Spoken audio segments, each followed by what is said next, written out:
Hey, hey, and welcome back to Miss Kitty's Wild West Adventures. On Wednesday, we busted a big myth that Big-Nosed Kate owned the saloon in Tombstone that bears her name. She didn't, but the truth about Kate is a lot more interesting than any tourist plaque. Her story is one of grit, reinvention, and just the right amount of chaos, and today we're telling it all.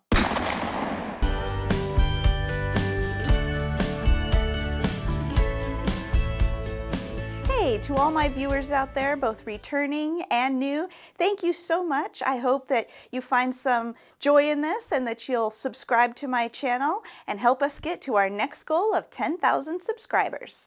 Mary Katherine Horony was born on November 7, 1850 in Pest, Hungary, back when it was still part of the Austrian Empire. Her father, a physician, packed up the family and headed for America in 1860, settling in Davenport, Iowa. By the time Kate was 15, both of her parents were dead, her mother of typhoid, her father shortly after, apparently while tending his garden, and she and her siblings were placed in foster care. Kate was sent to a convent school where she probably learned sewing, reading, and how to loathe convent life. Most girls left with rosary beads and manners. Kate left with wanderlust and attitude. In her late teens, Kate ran away.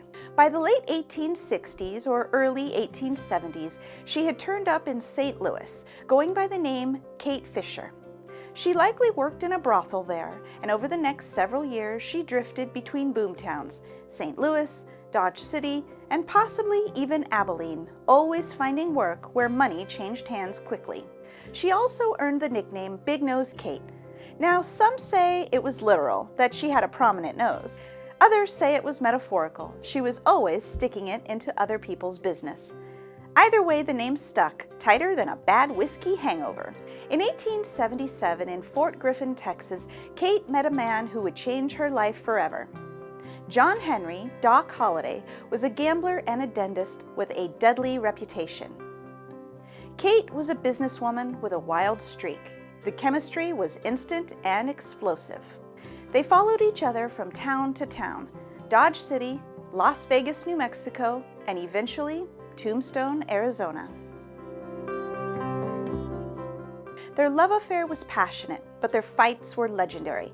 This was not a couple who argued in whispers. They were the kind to throw furniture. One of the most famous stories about Kate is that she saved Doc's life by setting a fire as a diversion. The tale goes that Doc was in trouble, jailed and facing a lynch mob. Kate created chaos by setting a building ablaze, forcing the mob to scatter and freeing Doc. Historians debate whether it's true, but I like to picture her walking away from the flames in slow motion like an Old West action hero. By 1880, Kate and Doc had landed in Tombstone, Arizona. The town was booming with silver mining, saloons, and trouble. Months before the most famous moment of Doc's life, Kate had a blowout fight with him that stirred up real trouble. In March 1881, after getting thoroughly drunk, Kate accused Doc of taking part in a stagecoach robbery that left a driver and a passenger dead. Authorities arrested Doc, but later Kate sobered up, recanted her statement, and claimed it was all said in anger. That stagecoach holdup became one of the sparks in the powder keg of tensions between the Earps, Doc, and the Cowboys, tensions that would finally explode in October at the OK Corral. In Globe, Kate ran a house of ill repute right in the heart of the red light district. Globe was a rough mining town, and Kate knew exactly how to turn miners' gold dust into her own profit.